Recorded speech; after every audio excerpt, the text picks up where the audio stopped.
In a city drenched by a relentless storm, we meet a young man named Soma Kazuya. His office is a scene of chaos, his boss enraged. Kazuya takes the blame with a tired, apologetic smile, just your average working adult struggling to get by. Even his forced grin is met with scorn from his superiors. He's ordered to redo his work with no end in sight, so he kneels to pick up the scattered documents, all while trying to calm his bosses down. At this job, his duties extend far beyond his desk. A senior colleague thanks him for taking the fall. He's far too busy with clients to do his own work, of course, leaving Kazuya to carry the weight of others' mistakes. He timidly brings up the promotion he was promised, a promise that's always just out of reach. The clock strikes 2 in the morning. The office is dark and silent, save for the lone silhouette of Kazuya still working. He gazes out at the sprawling city lights, a world he can see but never be a part of. He turns back to the screen, the work never ending, until his body finally reaches its limit. And Soma Kazuya collapses onto the cold office floor. He awakens adrift in a vast, cloudy expanse. His mind struggles to comprehend where he is. A mysterious woman begins to read his life's summary. She confirms his worst fear. He died from overwork. And apparently, that makes him the perfect candidate. Kazuya is now in the strangest job interview of his life, or afterlife. She presents him with the 3 essentials for living. Apparently, cats are a priority. But with a disarming smile, she pulls out a giant hammer. With a sudden fury, she declares that people like him have no love, no money, and worst of all, not even a cat. Kazuya can only beg her to stop the madness. She points, stating there's a perfect title for someone like him. A title he receives with zero enthusiasm, the strongest corporate slave. He feels this is a fate worse than death, a new kind of torture. Slumped in his chair, he just wants to be left to rest in peace. But his plea is met with a sudden lunge as she screams in his face. She continues her tirade, hammering home his pathetic existence. She scoffs at his desire for death, revealing he's being reincarnated as a hero. He weakly asks who this strange woman is. She is Omiru, the god of another world. And so, Kazuya finds himself in another job interview. An interview to become a hero, the final stage of which involves being pushed out a window. He plummets through the clouds towards an unknown land, convinced he's about to die all over again. But instead of a splat, his landing is a blinding explosion. He opens his eyes to find he's been caught by a mysterious bandaged hand. His savior, a woman with fiery red hair, casually asks if he can't fly. Kazuya's mind reels, his world turned upside down. He finally accepts that he's been reincarnated into another world, a world with bumpy, unpaved roads, and buildings straight out of a fantasy game. But it's not the scenery that captures his attention. It's the endless suffering of the people lining the streets. The faces of the survivors are etched with exhaustion and despair. Kazuya asks where all the young people are, only to learn they've all perished in the war. And this last bastion of humanity is surrounded by the Demon Lord's army. His savior tells him he needs to see the truth with his own eyes. But nothing could have prepared him for what he was about to witness. A monstrous horde stretches as far as the eye can see. Kazuya wonders if he skipped the tutorial and went straight to the final boss. This fortress, Rockfort, is all that stands between humanity and extinction. Yet his guide, General Helga, seems completely unconcerned.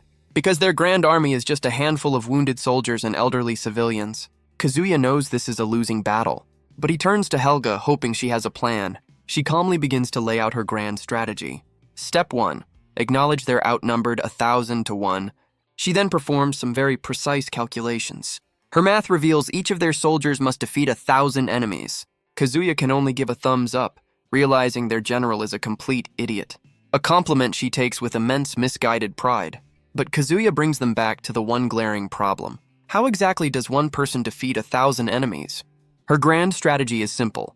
Just kill 1,000 enemies before you die. Kazuya gives another thumbs up, his face screaming, "Amazing!" A compliment she takes with a level of pride that is truly concerning. But his attention is pulled away by a small tug on his coat. He looks down, his sarcastic demeanor fading instantly. A wounded child asks if the goddess will forgive him if he fails. The crowd's fanatical devotion erupts into a chaotic argument. Kazuya cuts through the noise with some blunt fatherly advice for the boy. He then turns to the people, assuring them that he and the general are enough. But far across the battlefield, the enemy's true leader is being hailed. A subordinate reports that a hero has been summoned, but she's confused by their strange offer to surrender. The Demon Lord seems intrigued by this unexpected news. His monstrous army roars, eager for the fight. Meanwhile, Kazuya lectures Helga on basic military logic. He claims his terrified shaking is all part of the strategy. Suddenly, a colossal foot slams onto the battlefield. The demon lord himself has taken the bait. Kazuya looks up in horror, realizing their bluff actually worked. But Helga's eyes gleam with cold, unwavering resolve. Her bandaged hand tightens on her sword hilt. She plants her foot, cracking the very ground beneath her.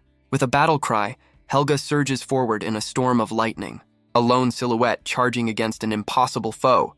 But the demon lord meets her charge with a devastating kick, sending the general flying back in a helpless spin. His subordinate can only watch, confused by this turn of events, because the one who stepped forward was not the general but Kazuya.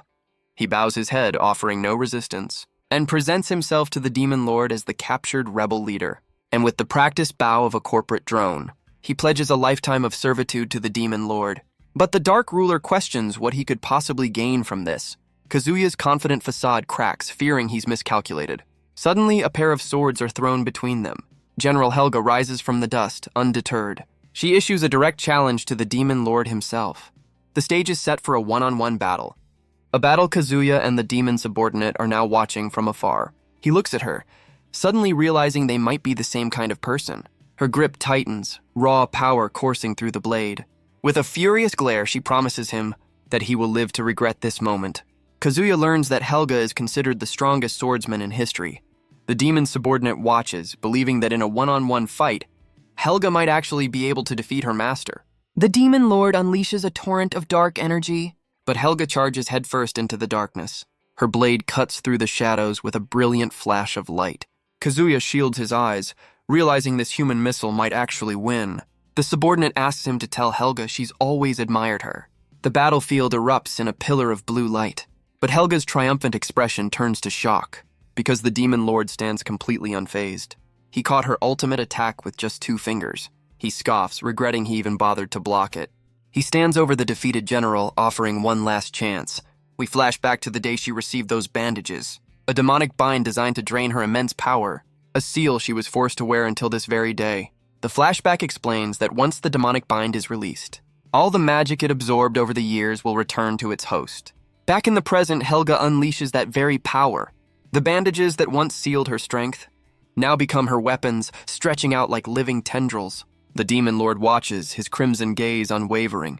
Helga strikes, forcing the dark ruler back for the first time. Kazuya suddenly wonders if his surrender plan was a bit premature. The bandages ensnare the demon lord, absorbing his immense power.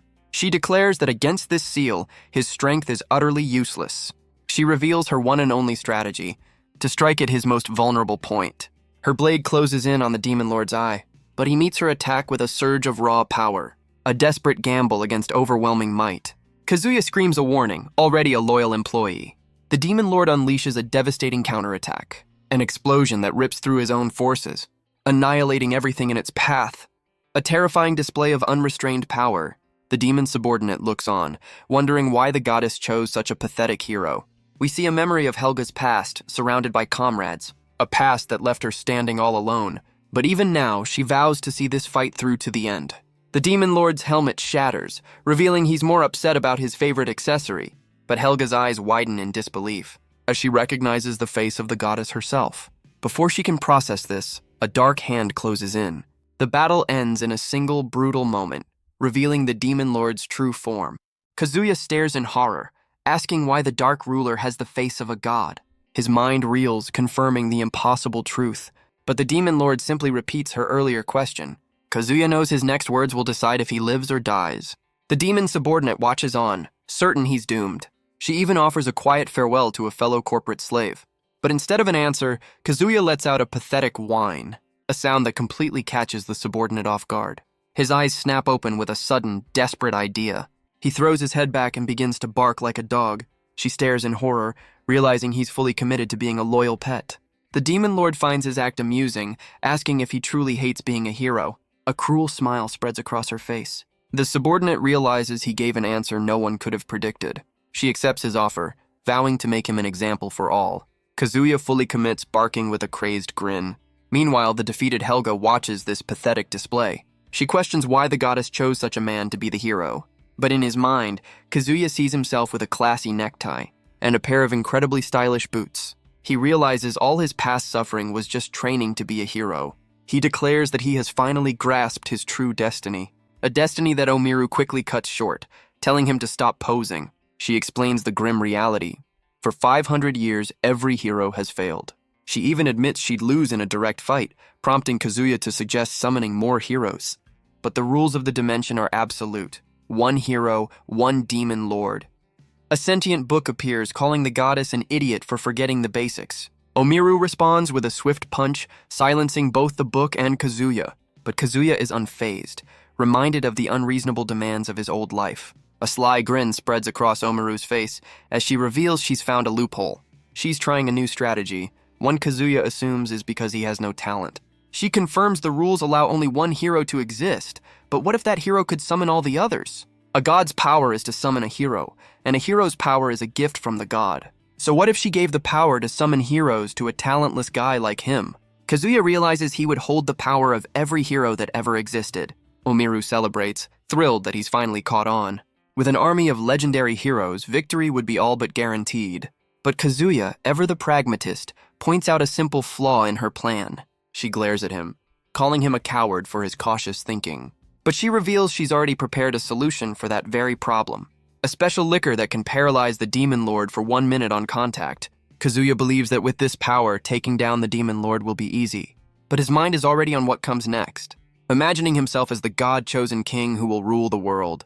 He assures the goddess that he's actually quite skilled at management, citing his experience with simulation games as proof he's the right man for the job. But Omiru shatters his fantasy, screaming that he's got it all wrong. His mission is simple: reincarnate, summon the heroes, and then die. She clarifies that the liquor isn't even for him. It's for Helga, the one who will actually rule. A single tear falls as Kazuya's dream of a better life crumbles. He can't believe she's so casually sending him off to die all over again. He asks if she cares at all about his feelings. He realizes that in this grand plan, he gets absolutely nothing in return. Omiru watches his breakdown with a cold, unreadable expression, and then she bursts into a fit of laughter. She casually tells him she's already thought about his reward. He apologizes, sure that a goddess wouldn't be as cruel as his old boss. She then reveals his original fate, to be reborn as an ant.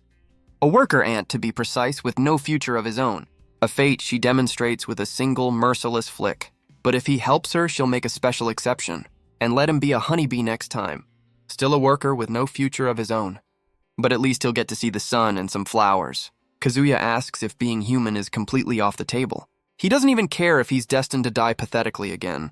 Omiru cheerfully explains it's because his ancestors didn't grind enough good karma. The scene shifts to a vast, endless library. She erupts, screaming that he should be honored just to be a part of her plan. Defeated, Kazuya can only surrender. With a tired wave, he finally agrees to her terms. He sits slumped in his chair, a broken man, before a goddess who floats with casual indifference. Omiru unleashes her divine energy, ordering him to accept it. The power surges through Kazuya in a wave of pure agony. He screams that she never mentioned this part of the deal, realizing she simply didn't care enough to warn him. But his suffering is met with a bored yawn, a classic management technique. She points to a glowing gate, telling him to get a move on. Kazuya is left a hollow vessel, his face a void of darkness. But in that darkness, Kazuya has a sudden epiphany. He tells Omiru his miserable life wasn't from a lack of effort. It was because he always let others decide his fate. He thanks the goddess for this revelation, realizing that to change his life, playing by the rules was never an option. Omiru questions his sanity, tired of his strange monologue, and Kazuya responds by smashing the liquor bottle over her head. He stands over the stunned goddess, his rebellion finally beginning. Omiru can't believe he used her own weapon against her. Her rage boils over, furious that a mere mortal dared to strike a god. Her body contorts with fury, promising to turn him into a worm. No, something even worse than a worm. A creature destined to live its life buried in garbage. But her tirade is cut short by a splash of golden liquid. Kazuya pours the rest of the bottle over the fallen goddess. She realizes the Demon Lord's paralytic agent works on gods too. He tells her that her helpless rage is a look he knows all too well. But Omiru knows she only has to endure this for 1 minute. She tries to fight back, but her body won't obey.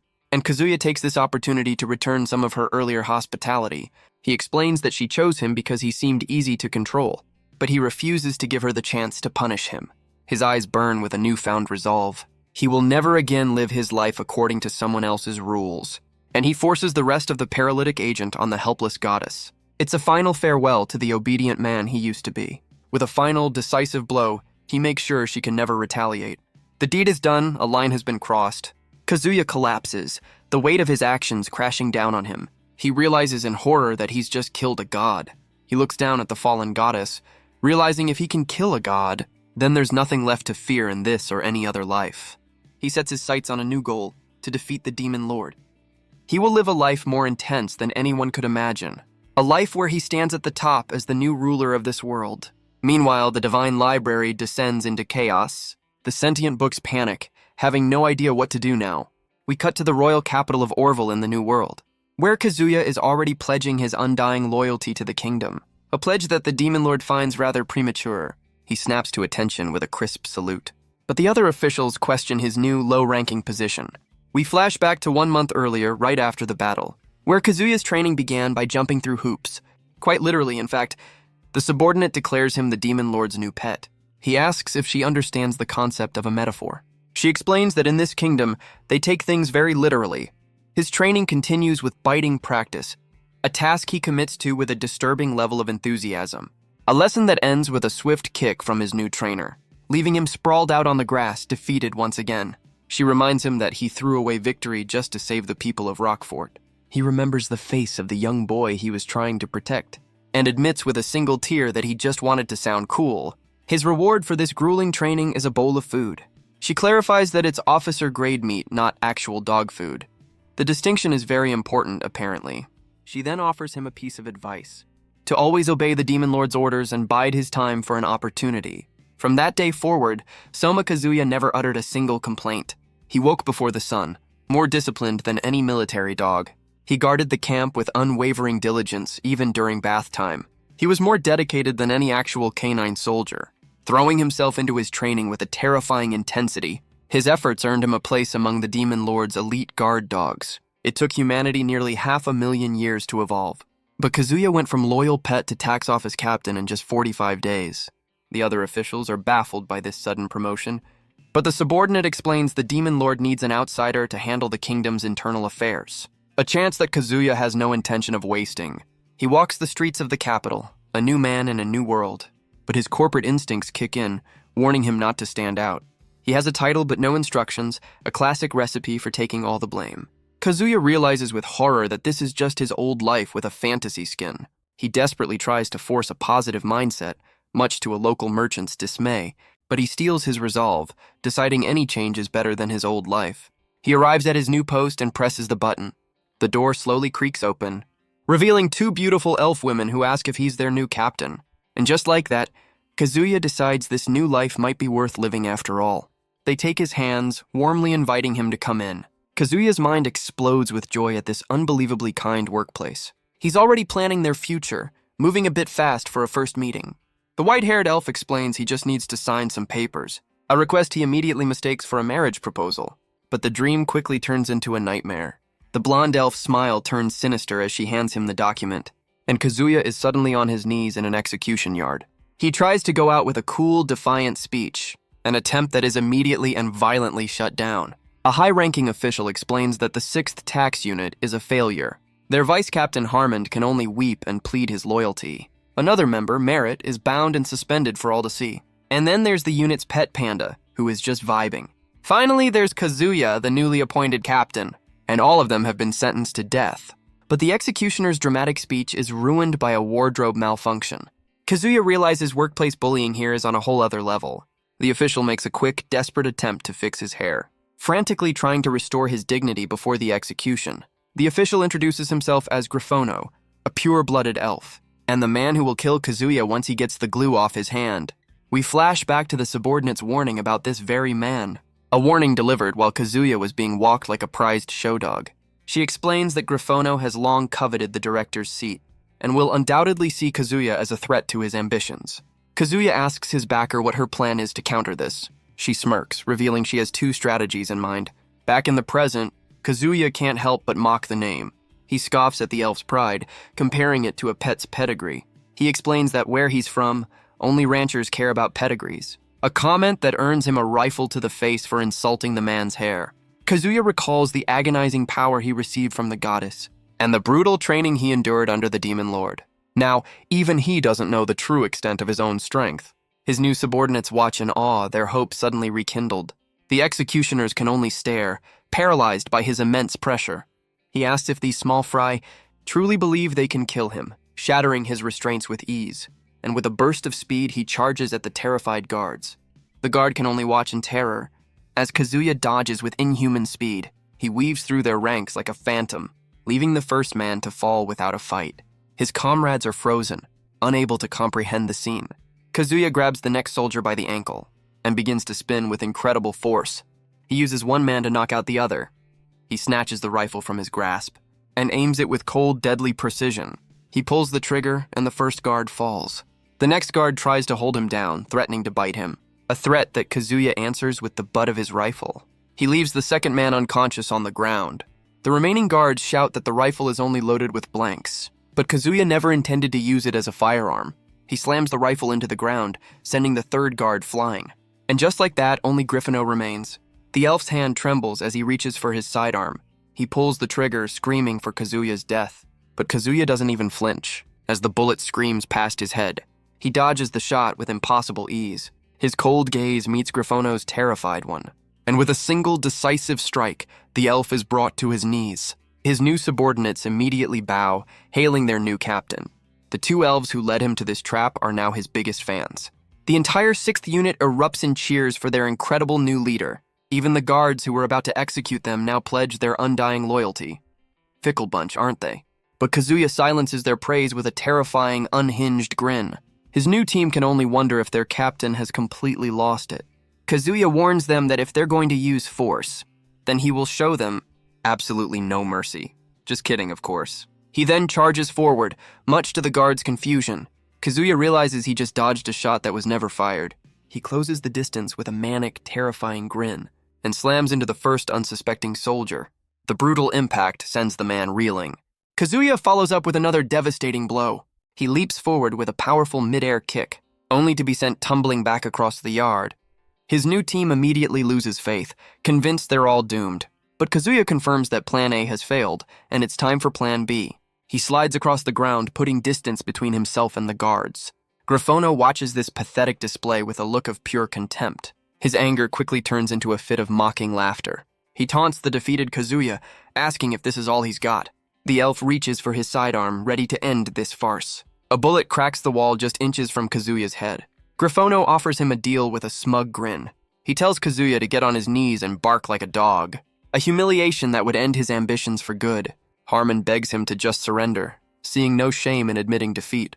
But Kazuya explains that he became a dog, so that no one else would have to. Griffono and his men just think he's trying to sound cool in a losing fight. But then Kazuya springs to his feet with a sudden burst of energy. He lets out a primal howl that echoes through the yard. Meanwhile, his former trainer sleeps soundly, surrounded by actual dogs. A chaotic dream sends her tumbling through the air. She wakes with a start, her peaceful morning ruined. Back in the yard, two shadowy figures blur through the streets. Kazuya scales a nearby wall in a single bound. He races across the rooftops at blinding speed, leaping across the city like a phantom. His true objective now clear. Griffono scoffs, telling him that running away is useless. But his taunt is cut short by a massive explosion, a blast that ruins both his speech and his carefully styled hair. Griffono's eyes widen in disbelief as he recognizes the newcomers. They are the Demon Lord's personal guard dogs, an elite and terrifying pack. He screams, demanding to know how Kazuya can possibly control them. Kazuya explains they are colleagues, bonded by their time as military dogs. He asks with a wicked grin what happens to those who harm the Lord's pets. Before Griffono can answer, the first dog lunges, followed immediately by the second, each one clamping down on an arm. A third leaps for his face, a flurry of teeth and fury, while the smallest of the pack finds a strategically painful place to bite, and the largest one simply holds the elf's head in its mouth, ending the fight. Griffono tries to argue a technicality, screaming that Kazuya is no longer the Demon Lord's property, but Kazuya simply tells the elf woman to take a closer look at the contract. They realize in horror that he never signed his real name. He explains it was the name he was saving for his future child. The blonde elf's eyes fill with tears at this tragic news. She collapses, convinced she's just thrown away her one chance at true love. Her priorities are certainly in order. Kazuya offers some cold comfort as the other elf tries to console her. Meanwhile, Griffono, an elf with extensive experience in surrendering, finds his brain unable to process this sudden turn of events. Every muscle in his face begins to move at once. His face contorts into the most subservient smile imaginable. He claims the whole execution was just a harmless welcome prank, a likely story. But Kazuya's grip on the rifle only tightens. He reminds the elf that in this kingdom threats are taken literally. He takes Griffono's gun and presses it to his own head. His eyes burn with an unwavering challenge. The elf's hand begins to tremble uncontrollably. Griffono's bravado shatters into pure, unadulterated fear. Kazuya screams at him to pull the trigger, to follow through on his threat. We flash back to Griffono's past, a noble child scorned by the common folk. We see his past where whispers called him useless, a spoiled prince trying to prove his worth to his people, a task that ended with an arrow in his butler's head. Archery was clearly not his strong suit. To earn his throne, he joined General Helga's hero party. He even offered the legendary warrior a place by his side, believing he would defeat the demon lord and win her heart. But his advances were met with a cold, paper-shredding rejection, a rejection that sent him spiraling into darkness. He turned to the demon lord, hoping to force Helga to be his. But his surrender only earned him more humiliation. The demon lord repeats the same cold question she once asked Kazuya.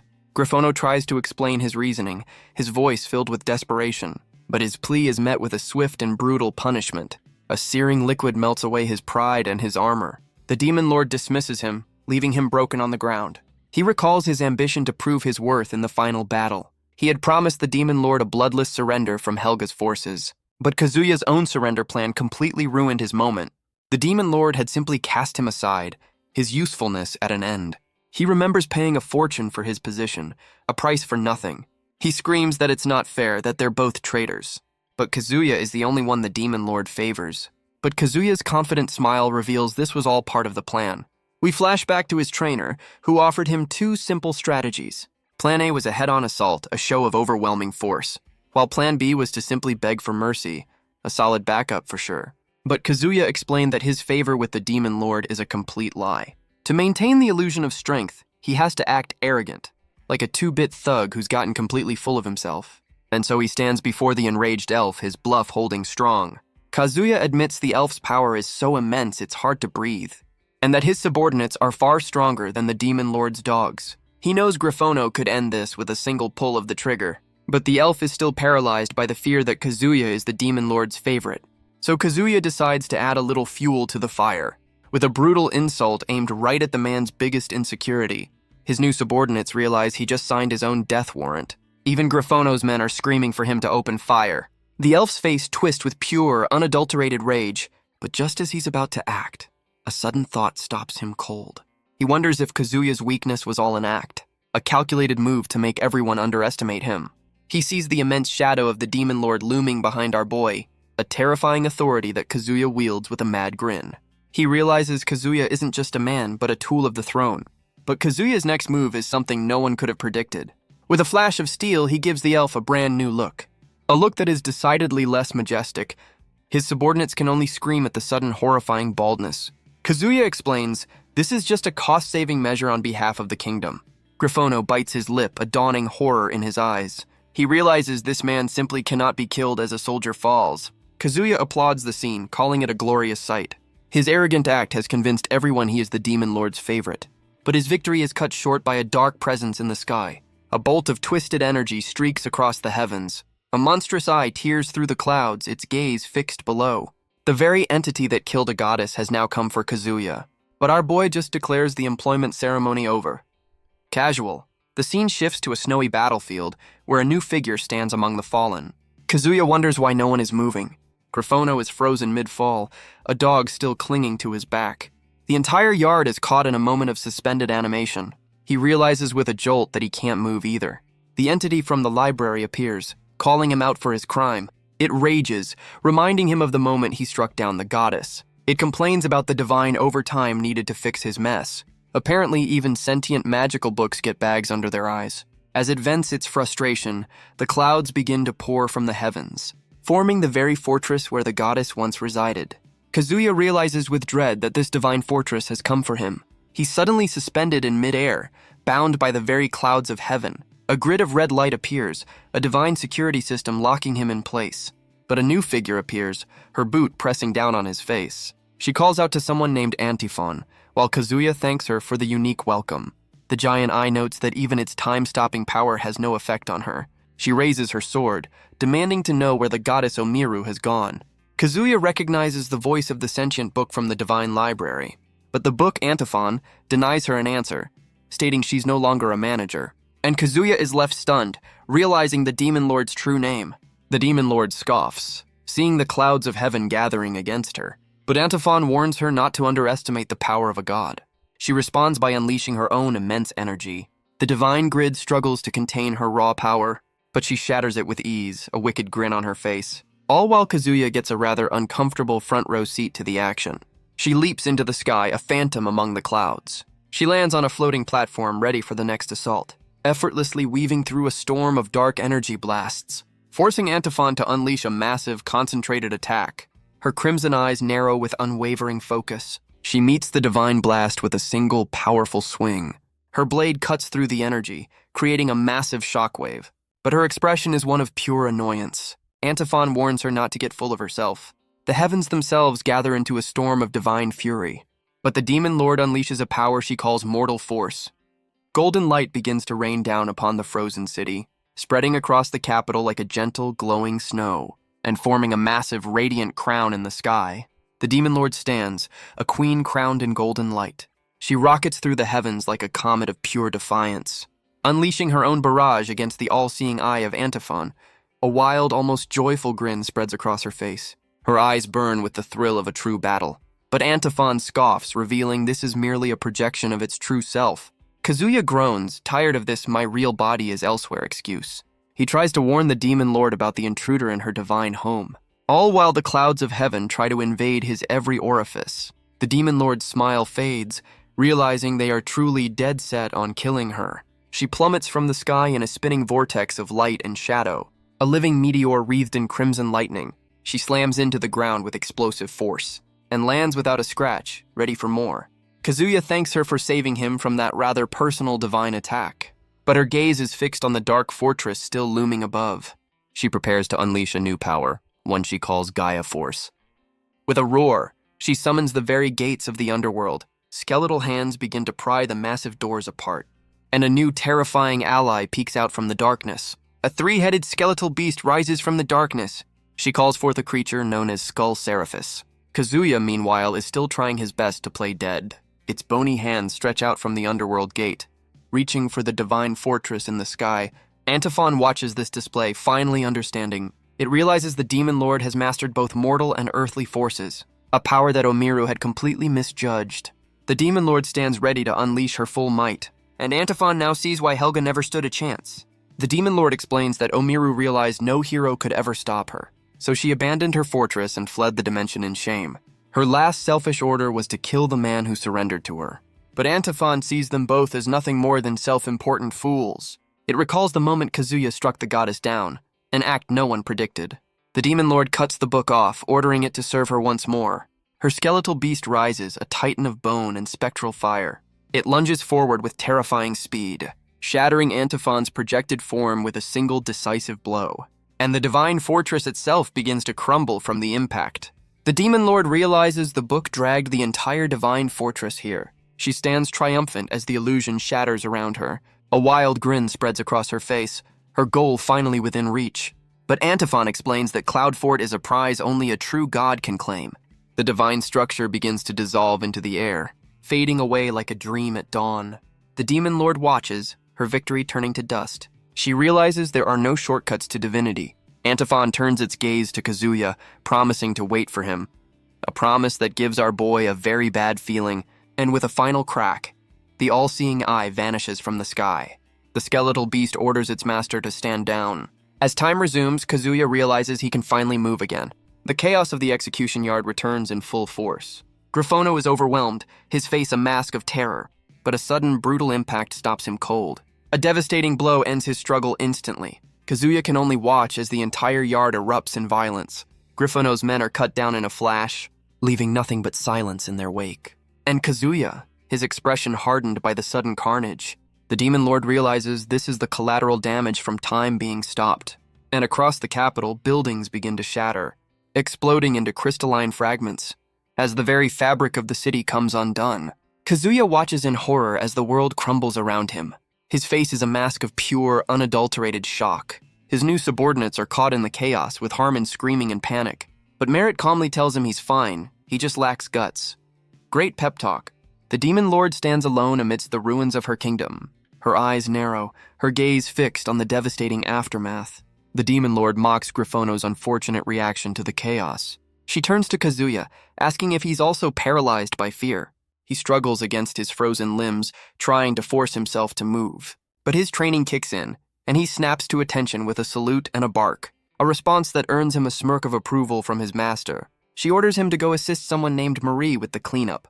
Leaving Kazuya with the impossible task of explaining all this destruction, she tells him to blame it on anything, a natural disaster or just a big fight. Kazuya stares out at the ruined capital, the scale of the task dawning on him. He realizes his first assignment is to just make something up. Sounds familiar. The night sky hangs heavy over the ruined capital. Meanwhile, a strange creature is having a very bad night. Its output freezes over a nearby window, as a horde of its brethren swarm the city in a chaotic frenzy. His former trainer arrives on the scene, demanding to know what happened. Harmon explains that he knelt down and sneezed, and the next thing he knew, the entire building collapsed. He wonders if he's finally awakened his latent psychic powers, but Merit quickly shuts him down. He argues the point, but she just offers a patient, knowing smile. She points out that all the wreckage was sliced clean, as if by a blade. Merit adds that the air is thick with a sinister, otherworldly magic, but his trainer, Marie, quickly silences her. Harmon realizes that if the panda hadn't blocked the attack, they would have all been consumed by those strange creatures, a process that ends in a rather undignified way. Marie thanks the heroic panda for saving them all, a compliment the panda takes with a very flustered blush. Merit translates his happy noises, much to Harmon's confusion. She explains her past gives her a unique insight into the male mind, regardless of species. Harmon then turns to Marie, asking what she knows about the incident. But Marie tells him to forget her old titles, for the human kingdoms are gone. She warns him not to get close, calling herself a traitor. He then asks about Kazuya, who is busy with a thankless new task. He's now in charge of delivering bad news with a positive corporate spin. He tells a crying child that her father died a hero's death. A small comfort as her mother pulls her into a tight embrace. Kazuya explains the man was crushed while saving others from the debris. His next meeting is with a pregnant woman, her face a mask of grief. She cradles the life she now has to protect all on her own. And for once, Kazuya seems to be at a complete loss for words. But the woman coldly states that the man he described was not her husband. Kazuya then delivers the man's actual last words, a request to pay his brothel tab. The widow collapses in her chair, her world completely shattered. Her grief turns to rage as she screams into the empty night. She begs Kazuya to at least tell her the real story of his death. But our boy can only offer a sad, apologetic smile, a practiced expression for a man who's an expert in delivering bad news. Later, Merit asks why he endured the widow's rage just to protect a lie. Kazuya doesn't answer, simply returning to his paperwork. She walks away, convinced that he and his entire unit are insane. Merit tells him to direct his anger at her, his supervisor, and shield. She turns back, confused by his quiet resolve. Kazuya sits at his desk, his voice low. He just didn't want their deaths to be meaningless. He then finds his locker vandalized, a classic workplace welcome. He runs a hand over the splattered door, a familiar feeling sinking in. We flash back to his training days, a room full of hostile glares, where he was forced to eat alone, enduring endless mockery, and Merit, his current subordinate, watched it all with a cruel smile. Back in the present, Harmon tells him to hang in there, that things will calm down. He explains Harmon was once a ruthless money fiend. Merit offers to track down the culprits and deliver a proper punishment. Harmon then reveals Merit's past is shrouded in rumor and powerful connections, a background that Kazuya finds very impressive. Kazuya holds up his defaced jacket, saying he understands their point, but his eyes burn with a quiet fury, as he declares that he is not okay with this. The bullies just laugh at his defiance from across the room, a mistake they realize as Kazuya strikes the first man without warning. He smiles, telling them their laughter is contagious. The bully's eyes glow with rage, his fury building. He roars, flexing with enough force to snap his strange outfit. The rest of the unit can only watch in stunned silence. He lunges forward, ready to crush the man who dared to defy him. But Kazuya just calmly picks his nose, unimpressed by the display. The bully stops mid-attack, scolding Kazuya for his poor manners. A nearby official cheerfully confirms the punishment is death for his entire family, a fact that sends a cold sweat down the bully's spine. Kazuya uses the distraction to land a devastating kick to his face. The man collapses, desperately pleading that he wasn't the one who did it. Kazuya points to the locker, demanding to know if this was his work. The man tearfully denies it, and Kazuya calmly accepts his answer. He then turns to the crowd, asking them to name the real culprit. The first bully, now tied up, immediately points to a man eating nearby. The accused soldier looks up, completely caught off guard. Kazuya's hand flashes out, demanding he name someone else. The slap echoes through the room, a brutal interrogation tactic. He moves down the line, his question punctuated by another strike. The next man's face contorts under the force of the blow. And just like that, the blame game continues down the line. Kazuya asks why the blame keeps getting passed along. A soldier explains it's because he's the only one left to hit. A logic Kazuya accepts before delivering another brutal slap. He looks at his hand, complaining that it's starting to swell. He decides that to be fair, he'll just have to hit everyone. He explains this is the same as picking a fight with the whole squad. He steps onto a stool, declaring that what truly matters is that no matter who the culprit is, he is not okay with this. He strikes a pose, offering to forgive the unhappy soul who did this. And from the sidelines, Merritt watches, finding him rather interesting. He realizes the more confidently he acts, the more everyone believes he's the Demon Lord's favorite. He wonders where Griffono has gone during all this chaos. We cut to a strange mushroom resting on a man's face. A surreal scene unfolds in a land of giant fungi. A white-haired figure uses the man's head as a golf tee. He swings with brutal force, calling his victim useless. The man, who looks a lot like Griffono, begs for his life. His pleas are answered with a foot stomped on his back. The figure, Lord Estito, questions why his tee is moving. Griffono can only lie on the ground, weakly protesting his fate. Lord Estito confirms his uselessness as another victim is sent flying. The elf is struck again, his body now covered in strange, parasitic fungi. Estito reveals the only reason Griffono is alive is for betraying his own people. But the two elf women from Kazuya's unit arrive, trying to calm the furious lord. They offer themselves to Estito in exchange for Griffono's life, promising to do absolutely anything he asks. A desperate and revealing offer to save their former leader. An offer that clearly piques Lord Estito's interest. He accepts their terms with a cruel, triumphant smile. He accepts their offer with a dark, possessive grip. But his response is a sudden, brutal act of violence. Griffono can only scream in horror at their sacrifice. Their bodies are left twitching as strange fungi sprout from their necks. Estito explains that demons possess the traits of 4 ancient races. And with the potential of humans, they are the perfect life form. He proudly declares himself the 10th child of the Demon Lord, and scoffs that even royal elves are nothing compared to him. The women are somehow still alive, their bodies feeling strangely light. Griffono desperately begs the Lord to punish him instead. He screams that they are the only family he has left. Estito looks on, a strange expression on his face. He finds their unwavering loyalty enviable. He mocks the elf, an heir whose family doesn't hate him. They even offered their lives to protect him. He erupts in a fit of jealousy, a classic case of divine sibling rivalry. We learn the Kingforges are the 9 original demons. The first generation, created by the Demon Lord herself. These powerful beings then created the second generation, who in turn created a third, ever-weakening lineage. But Estito is a second-generation demon, personally created by the Demon Lord. Yet he's the only one who wasn't given the title of Kingforge. He sees his siblings as nothing more than tools of war, while he was born to build a new kingdom for their mother. He screams that he is the true favorite, his eyes wild with fury. Griffono tries to placate him, promising the elves undying loyalty. Estito then asks why he would pick a fight with Kazuya, a question that leaves the elf completely paralyzed with fear. He explains Kazuya is just a tool for rooting out internal corruption, and with that, he lifts the terrified elf by his head. Estito thanks the elf for giving him the perfect excuse to rebel. He offers some final, condescending advice for the elf's next life, but 2 strange maids suddenly appear, interrupting the execution. They report that the tax office repairs are now complete. Estito tells them to wait, as he's in the middle of something important. But they warn him that this will affect his kingdom contribution points, a very bureaucratic way to stop a murder. He reluctantly agrees, his plans for bloodshed put on hold. But his calm demeanor shatters as his head suddenly rips from his body. A new, more monstrous form emerges from the stump of his neck, holding his own screaming head like a trophy. He explains Estito has the power to create entire cities. Back in the present, Kazuya treats his new team to a meal, but their lunch is interrupted by a sudden tremor. A massive hand descends from the sky, lifting a building with ease. Kazuya wonders if the kingdom's construction is just that shoddy, but Harmond explains this is the work of Lord Estito, Merit adds that he's the one who was backing Griffono, a revelation that completely ruins Kazuya's appetite.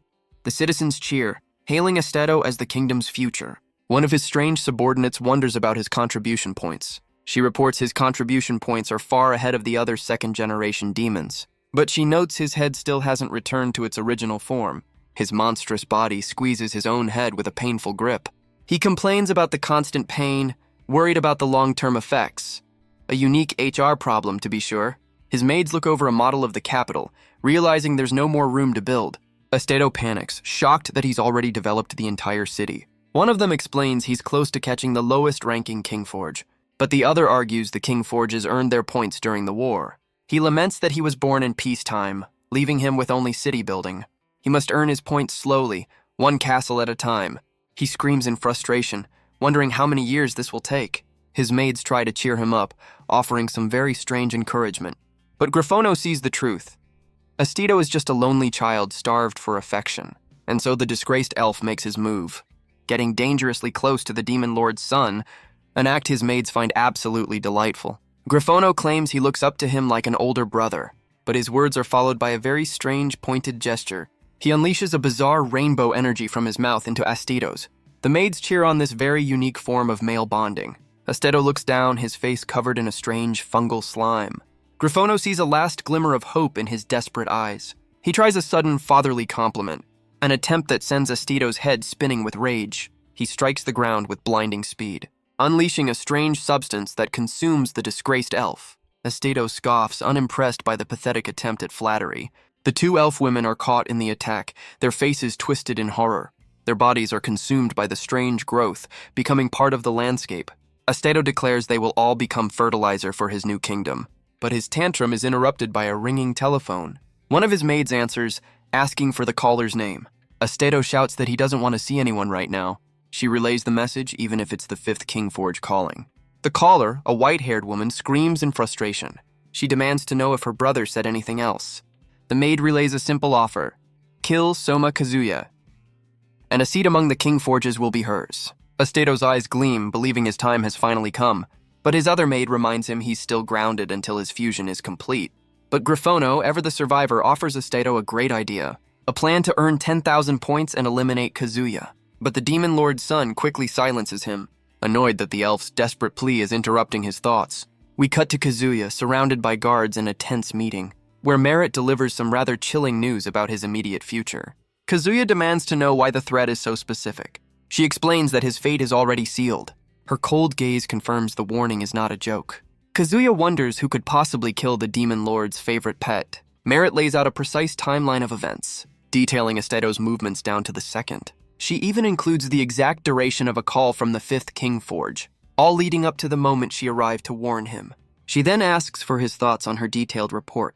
Kazuya can't believe she connected all these random facts to conclude that Esteto is trying to kill him. She calmly explains she just wiretapped the call, leaving Kazuya to wonder what the point of her dramatic monologue was. Merit urges him to hurry, but our boy points out she's the one who wasted all that time. They arrive at a massive, foreboding fortress under the night sky. A safe house, she explains, built by a hero 2 centuries ago. Kazuya immediately starts sucking up to Merit, calling her his senior. Harmond is stunned, asking if she means Raphael, the strongest hero ever, a hero who fought the Demon Lord for 30 years straight. Merit cuts him down, calling his life pathetic despite his knowledge. She then turns to Kazuya, revealing his resistance was the weakest in history. But Kazuya argues that makes him the most efficient hero ever. Harmon tells Kazuya to run, warning him not to get caught in this fight.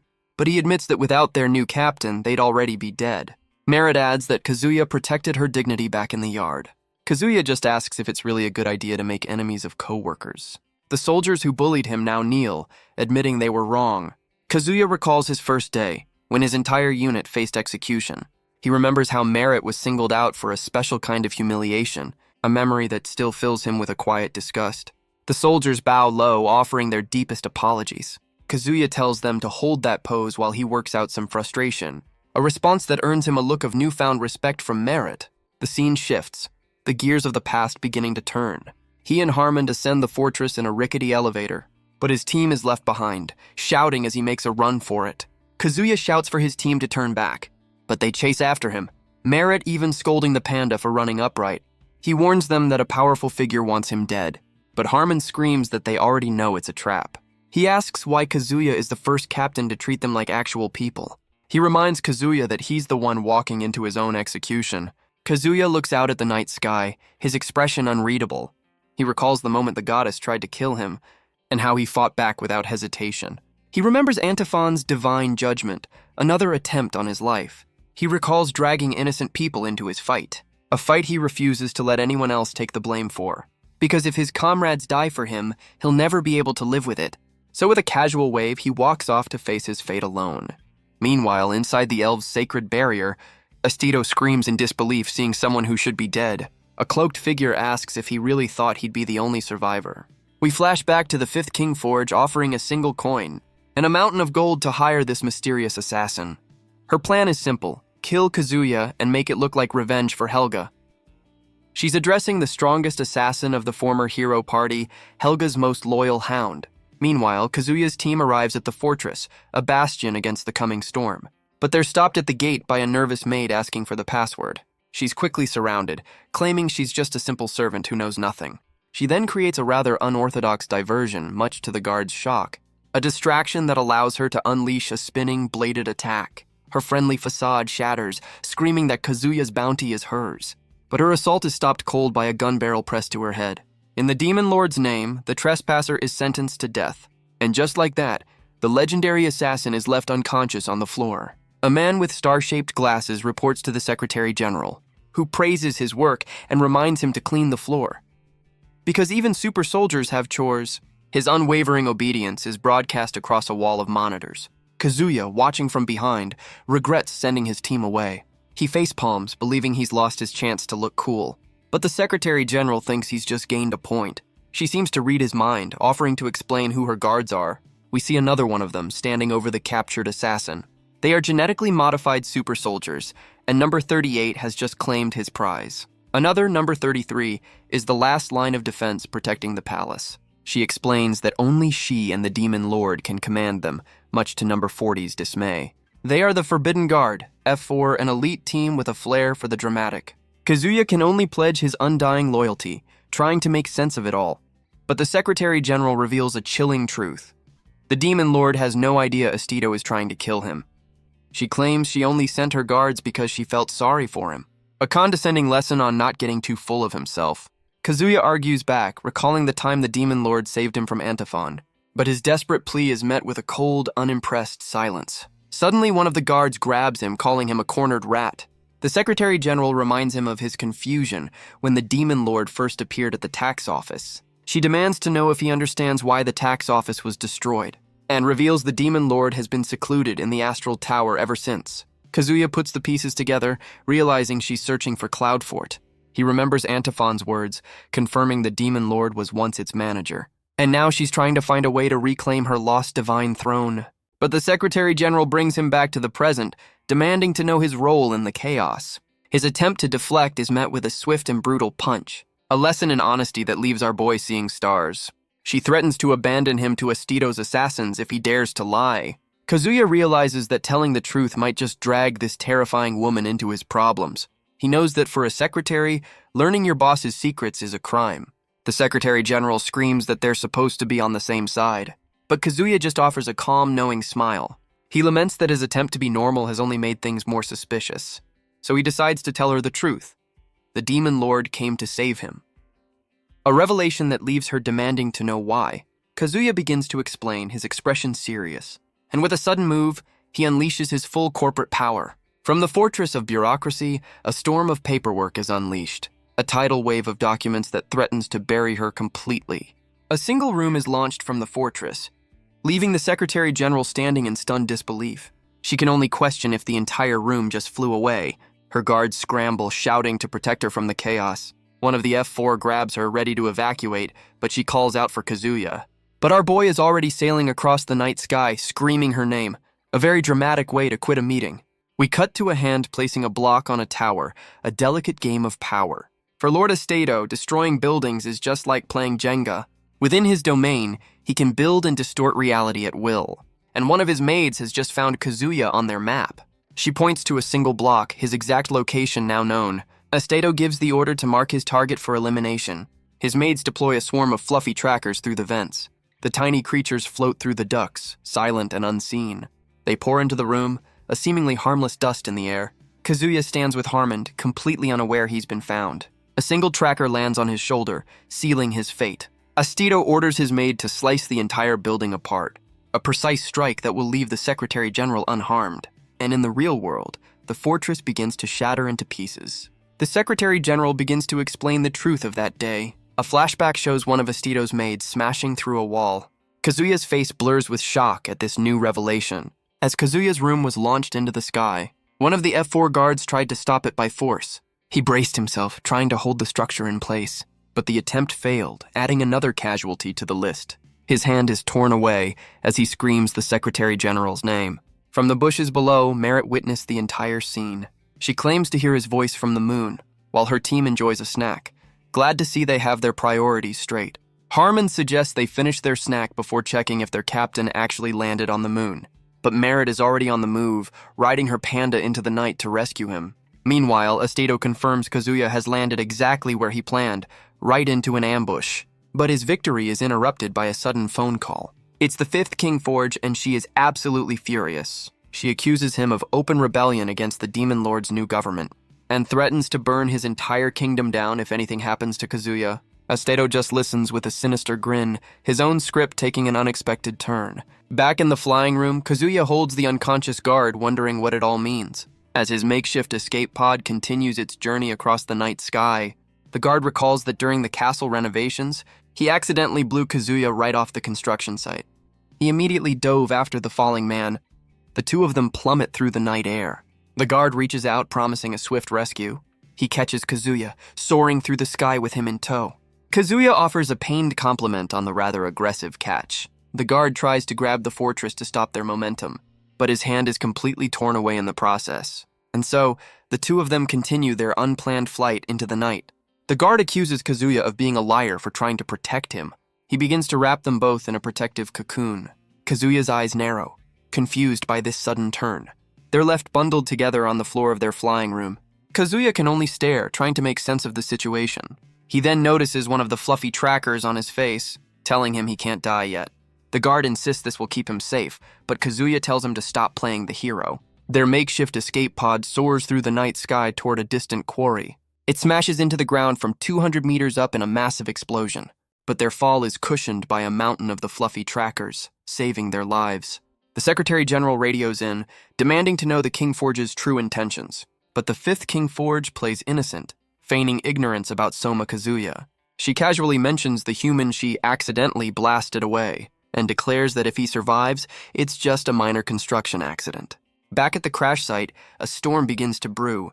Rain pours down on the wreckage of their flying room. Kazuya lies on the ground, dazed and soaked from the impact, until one of the F4 guards makes a very dramatic entrance. He casually asks Kazuya how he's feeling after the crash. Kazuya gives a thumbs up, insisting he's fine. Politeness is key, even after falling from the sky. The guard notes that Kazuya's brain is clearly not working right. Meanwhile, Estedo confirms he's set up a little welcoming party. He declares that whatever happens next has nothing to do with him. But the guard just continues his march, his expression grim. As the rain pours down, dozens of footsteps approach.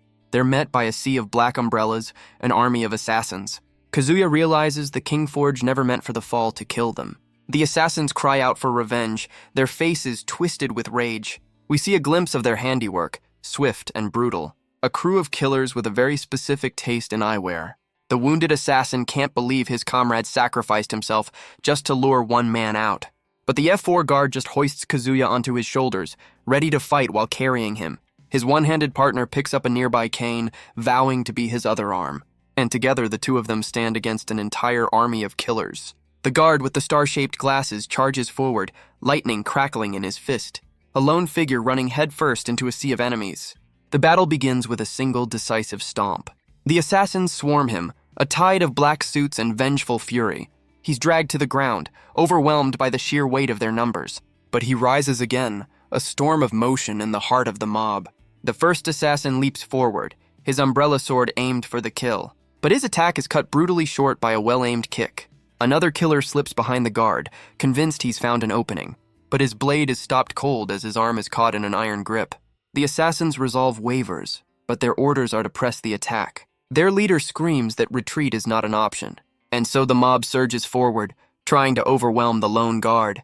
His one-armed partner sees the enemies packed tightly together and leaps high into the air, positioning himself above the fray. He brings his cane down with devastating force, ready to clear a path. The cane smashes down, sending a shockwave through the crowd. But another assassin appears, armed with a trio of crowbars. The assassins realize their human wave tactic has backfired completely. Their leader screams that insulting the plan is a capital offense. The one-armed guard lands perfectly on his partner's shoulders, a two-man fighting unit ready to take on the entire mob. They become a whirlwind of destruction, tearing through the assassins. The one-armed guard calls out a command to his partner. The guard with the star-shaped glasses unleashes his own power, summoning a storm of thorny vines to ensnare his foes, but the assassin's chains find their mark, binding the guard in a storm of lightning and steel. Their leader explains his cursed blade paralyzes its victim. He smirks, proud to have captured one of the Demon Lord's elite, but his victory is cut short by a sudden, shocking turn, because the one-armed guard has just joined the fight. He grabs the chains, pulling the assassins off their feet, using their own trap against them in a flash of lightning. The leader stomps him to the ground, demanding he let go, but the guard's grip is absolute, his defiance unwavering. The assassin leader stomps on the guard's head, screaming in rage. But the scene suddenly cuts to a movie theater, where two figures watch the battle unfold. They complain about their constant suffering, wondering if their own body is fighting against them. Another version of Kazuya appears, scolding them for forgetting their original vow. He triggers a flashback to Kazuya's grand declaration, a move the audience calls out as stalling. The various Kazuyas begin to have a collective meltdown, a breakdown our boy desperately tries to ignore. They argue that in the age of short-form content, there's no time for character development. They just want him to get on with the fighting so they can go viral. A very modern problem, I suppose. But Kazuya's resolve hardens, declaring that only he gets to insult himself. One of his inner selves calls him brain-dead, suggesting a better plan, all while the screen shows the brutal reality of the fight outside. Another part of him just wants to give up, to let it all burn. The entire theater of his mind erupts into a chaotic debate. So the main Kazuya issues a challenge to his other selves. A challenge that is met with a resounding, pathetic silence. He looks down, his inner conflict reaching a breaking point. He admits he's a wreck, but asks if he's ever truly given up. He screams at his other selves, demanding to know who can back up their words. But another part of him scoffs that if it were easy, it would already be done. He reminds himself that he's already died and come back once, that he was turned into a dog before earning his freedom. He asks if it's so wrong to want an easier life now. But another part of him screams that his grand vow was just a childish dream. He questions if he deserves to die for failing to achieve it. And back in reality, Kazuya lets out a roar of pure frustration. His inner self points, declaring that part of him is now dead. As the screen flashes back to the brutal reality of the fight, a hammer is raised, a symbol of the violence outside. The assassin leader screams at his men not to kill their target. The assassin screams that everyone just laughs at him. And inside his mind, Kazuya's other selves can only panic. But back in reality, Kazuya takes the blow, his face a mask of blood. And in that moment, something inside him finally snaps. The assassin leader is sent flying, his weapon knocked from his grasp. The F4 guard's glasses glow with a menacing red light. He pins the hammer-wielding assassin, who screams in defiance. But the guard simply bows his head, activating slaughter mode. His fist erupts in a storm of crimson energy, and he brings it down with brutal, decisive force. Kazuya can only watch as his protector unleashes his full power. The battlefield erupts in a blinding flash of crimson light. A devastating attack that wipes out the entire mob. But a new figure in a yellow helmet appears amidst the carnage. The assassin leader stares in horror from the molten ground. The newcomer stands alone, surrounded by the fallen. The last of the assassins is left broken and defeated. He questions Kazuya's sanity for protecting his own bodyguard. But Kazuya lies in the rain, a faint smile on his face. He lifts his head, explaining that this is how they win. The last assassin is taken out by a precise laser blast. The star-glassed guard declares his duty is to protect Kazuya. We flash back to the fortress with the guards wondering where Kazuya flew off to. The Secretary General screams into her radio, demanding answers. But the 5th King Forge just plays dumb, stalling for time. So the Secretary General unleashes a massive beam of light from the heavens. She's done with the games as a grid of lasers fills the sky. She gives a new order. Bring Soma Kazuya back alive. Her subordinate questions this, believing the guard with Kazuya has it handled. But back on the battlefield, the star-glassed guard knows this is very, very bad. The newcomer reveals his team, a group of shadowy assassins. Their leader, I'm Grim, claims to be Helga's former teacher. He accuses the F4 guard of killing his other students. He explains they were all war orphans he took under his wing. He trained them to be humanity's last hope. He mourns their deaths, blaming Kazuya for Helga's fate as well. But Kazuya's inner monologue has had enough of this. He's basically giving a writer's workshop in the middle of a fight. He reminds him that Helga chose to fight the Demon Lord, and that she lost that battle all on her own. He claims Helga died an honorable death, exactly when she was meant to. But Kazuya's inner voice wonders what their tragic backstories have to do with him being the one they're trying to kill. He calls out the old man for teaming up with the Demon Lord's forces, and asks how he can possibly act so self-righteous. The F4 guard can only watch as Kazuya's inner rant continues. A brutal punch sends the old man flying. A mental scoreboard declares Kazuya the winner of that exchange. The guard is impressed, but Kazuya claims he's not scared of a few more foes, before admitting that he probably can't beat them. Classic Kazuya. Kazuya's inner voice admits he may have provoked them a bit too much. The F4 guard is stunned by Kazuya's sudden lack of confidence. He recalls the guard's immense power, a force he's only seen in the strongest beings. Meanwhile, Aim Grim begins a very strange lecture using a bull puppet and a monkey puppet to explain the world's power levels. He details the various stages of growth, culminating in a massive power spike, a lesson that seems a bit out of place for a life or death battle. The F4 guard can only watch, confused by this impromptu puppet show. He questions the old man's childish methods, a critique that I'm Grim takes very, very personally. Kazuya's inner voice scoffs that the lecture just isn't cool enough. But Aim Grim argues that world building needs to be clear and accessible. He mocks the idea of using cheap tricks to seem original, concluding that when it comes to power systems, clarity is everything. The mental scoreboard declares a tie, much to the guard's annoyance. The old man then scoffs that the guard hasn't even reached level 50, and that his powerful laser was a one-time genetic enhancement. The F4 guard screams back, demanding to know how he knows this. His partner confirms it's true, much to the guard's frustration. Aim Grim reveals the fallen assassins were just bait to force out his ultimate move. He reveals the true threat is his academy's top 7 students. A new team of assassins appears in the storm, each one possessing a power that rivals the strongest heroes. The scene cuts to a man with a pompadour, yelling about proper safety procedures. He claims he's just trying to keep his passengers safe. The pulley strains as he hoists the basket at incredible speed, sending the one-armed guard on a very unwilling ascent. They finally reach the top of the cliff. The guard scrambles out, ordering his partner to follow. But the man with the star-shaped glasses just keeps working the lever. The pulley shatters, the escape plan falling apart. I'm Grim smirks, impressed by the guard's sly attempt. But the rope snaps, sending his partner plummeting as the old man taunts him from below. The star-glassed guard stands alone, vowing to protect Kazuya from the elite assassins. One of the students confirms their mission: get past the guard and kill the target. I'm Grim praises his student's quick grasp of the situation.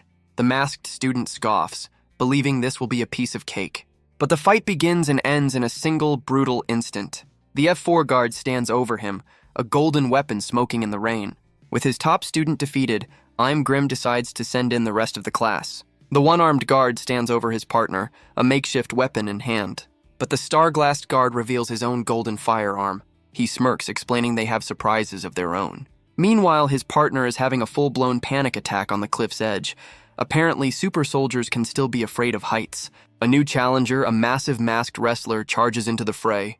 The F4 guard opens fire without hesitation, but the bullets bounce harmlessly off the wrestler's iron-hard skin. He follows up with a rapid-fire barrage of powerful punches. The guard is sent reeling, unable to damage the massive man. But I'm Grim reveals the wrestler's one weakness. His strength is only average. The wrestler politely asks the guard to step aside, a request the guard answers by shoving his weapon into the man's mouth. He's shocked to find even the man's insides are invulnerable. But a new challenger appears, a swordsman with a gleaming blade. He strikes with incredible speed, sending both men flying. I'm Grim praises his student, a genius chosen by a holy sword. But the F4 guard has a sudden, brilliant realization. He confirms that if the wrestler is stronger than the sword, he's the perfect weapon. He then uses the wrestler's head to block the next attack, before throwing him at the swordsman, who vows to never trust humans again. The F4 guard just smirks, his confidence unshaken. But a new challenger appears in the rain-soaked distance. An assassin strapped with dynamite offers some friendly advice. suggesting his opponent should really quit smoking. He stomps his foot, ready to charge forward. But Aim Grim reveals this student has regeneration as he's sent flying. The F4 guard watches, completely unfazed by the display. The battlefield erupts in a massive, fiery explosion. Aim Grim explains that at this level, they're practically monsters, a fact that sends the F4 guard into a fit of rage. The one-armed guard screams, demanding to know where his backup is.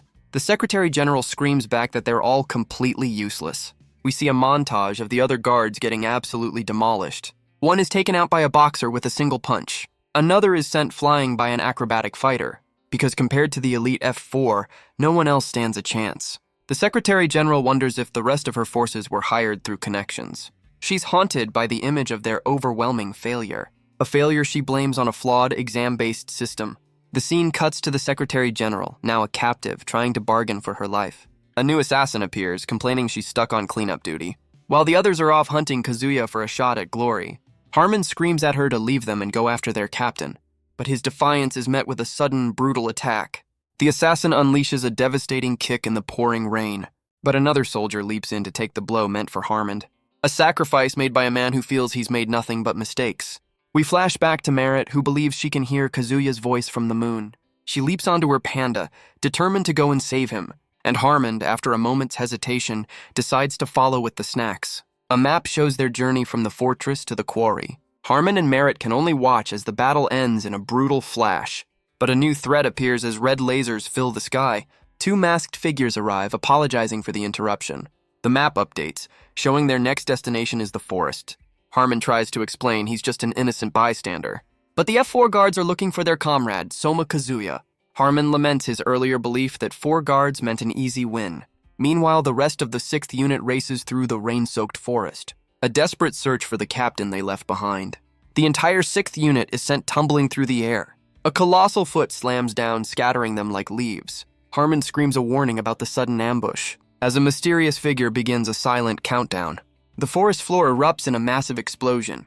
Harmon stares into the rain, wondering who their attackers are. His first thought is to find Merit and get her to safety, but his panic is cut short by a sudden impact nearby. A wild, triumphant grin spreads across his face. He stands over a fallen assassin, his counterattack a success. The assassin glares at Harmon, her patience wearing thin. She asks why he won't fight, but he refuses to help her. She scoffs at his cowardice, telling him to stay out of her way. But in his mind, Harmon is just playing a part, while she complains about being stuck on cleanup duty. Instead of hunting Kazuya for a shot at the hero's crown, he watches as she unleashes her frustration on a fallen foe. His mind flashes back to a memory of a young child, a memory of a past he's tried to forget. Back in the present, his resolve hardens, a strange flower clip in his hair. He admits that today has been a series of wrong choices, a decision that's immediately met with a brutal kick. The impact sends a spray of red across the scene. Merit can only watch in horror, her face splattered. As Harmon collapses to the ground, utterly defeated, the assassin stomps forward, ready to finish the job, but Harmon uses his last breath to tell Merit to run. She refuses, declaring she can't be the only one to escape. We flash back to Emil, where he told her she reminded him of his daughter, a memory of a time she felt safe, her suspicions proven wrong. He recalls telling her that his ex-wife was a world-class beauty, but in the present, the assassin just screams at the useless old man. She declares he's not even worth the effort to kill. Merit's voice is cold as she calls out to her companion. Her eyes burn with rage as she gives a single chilling order. And behind the assassin, the unit's pet panda rises to an impossible size. Its eyes glow with a menacing, otherworldly light. The killer can only stare, wondering if the creature was always this big. But she steels herself, ready to face this new threat. A resolve that's met with a devastating kick from the enraged animal. But her attack is stopped cold by the panda's massive arm. The assassin's mind struggles to process this impossible defense. The gentle giant then unleashes a flurry of its own, a rapid-fire assault of powerful, oversized fists. Merit asks Harmon if he feels better now, as the panda dunks the assassin like a basketball. The killer is left broken and defeated in the pouring rain. Merit stands over her, offering one last chance for final words. But the assassin just glares back, daring her to pull the trigger. A single shot echoes through the moonlit forest. We flash back to a memory of a red-haired girl and a strange, mustachioed man. The red-haired girl's ear twitches, catching a distant sound. She and Aim Grim stand before the fiery aftermath of the last battle. The old man notes that one of his students has met an unexpected foe, so he orders 2 more assassins to ignore the guard and kill Kazuya. The first is number 3, a silent warrior whose only weapon is speed. The second is number 7, a beast girl with immense strength. They combine their powers, racing across the battlefield to reach their target. But back in the quarry, the F4 guard is still standing. The regenerating assassin watches, wondering if the guard is even human. He's reverted to a newborn state to heal, which is just all kinds of weird. The beast girl calls for a pause amidst the chaos. She suggests a new plan to her speedy comrade. They'll use their combined skills to buy some time. But the F4 guard's cybernetic eye scans the high-speed target. He quickly locks onto their position. He realizes his friend Kazuya is their true target, a realization that fills him with a cold fury. The two assassins are suddenly caught in a ring of light. The speedster decides now is the perfect time for a love confession, a revelation that shocks his partner more than the impending danger. A new assassin unleashes a devastating attack, a colossal fist that shatters the ground below. We learn this is number 6, whose power is localized gigantification. He holds off the guard, telling his fellow assassins to press on. Meanwhile, the one-armed guard stands amidst the fiery aftermath.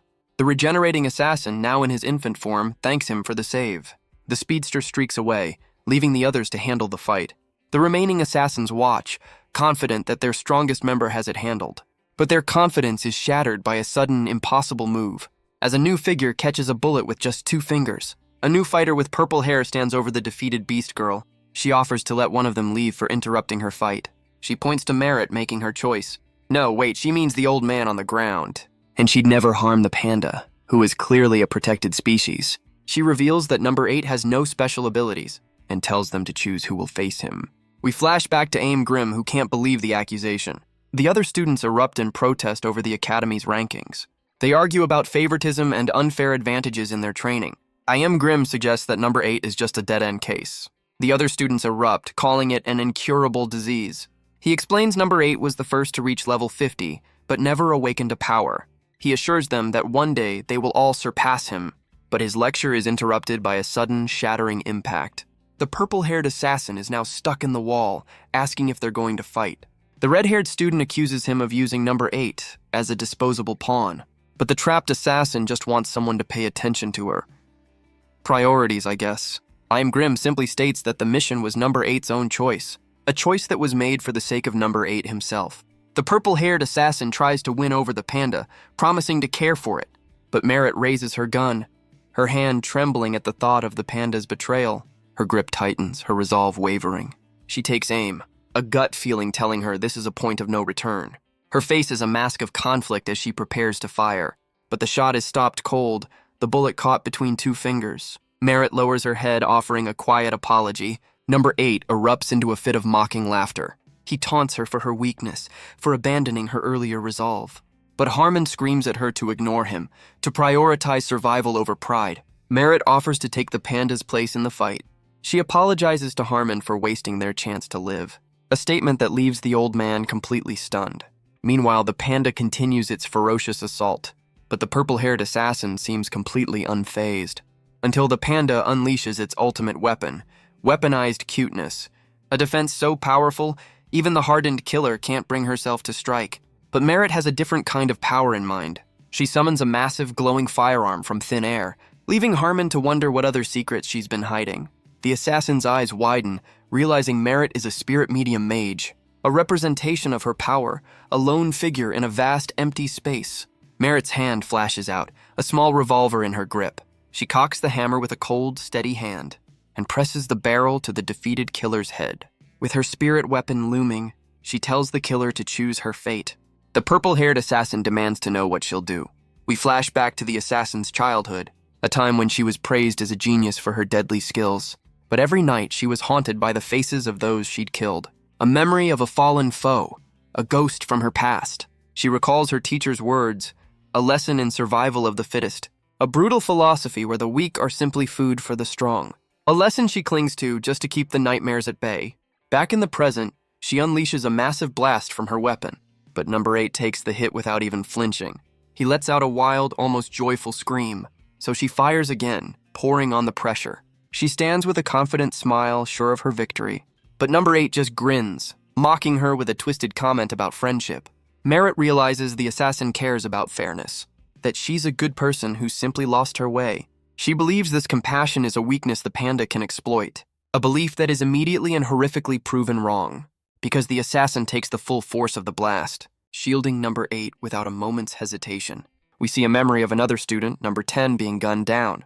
Merritt understands now that this woman has thrown everything away. She can only ask why she would make such a sacrifice she didn't make for her fallen comrade in the past. The assassin repeats her teacher's cold, brutal philosophy, but Merritt screams back, asking why she protected her comrade. We flash back to the assassin's past, a time before the killing. A memory of her first birthday party, a concept she didn't even understand. Her fallen comrade had explained it was a promise to see each other again, a promise that brought a genuine smile to her face and tears of a joy she'd never known. Back in the present, she unleashes her rage on the landscape. She knows that if she saves Merritt, her entire world will fall apart, and Merritt realizes with horror that she's losing this battle of wills. She screams that if she saves Merritt, it makes all her past kills meaningless. She accuses Merritt of using magic to curse her mind, but Merritt can only cry, apologizing for wasting their chance to live. Her apology is cut short as number 8 grabs her by the collar. He throws her aside, his patience finally at an end. But the panda is there to catch her in a surprisingly gentle embrace. Harmon screams for the creature to run and never look back. The purple-haired assassin's rage boils over, vowing to kill them all. But a new group of assassins suddenly descends from the sky. Because why not add more people to the party? One of them notes that they're up against a level 50 powerhouse. He tells them to use the sealed light within their bodies, or they'll never be able to bring the guards down. We see the defeated assassin, number 9, who fought 3 guards alone.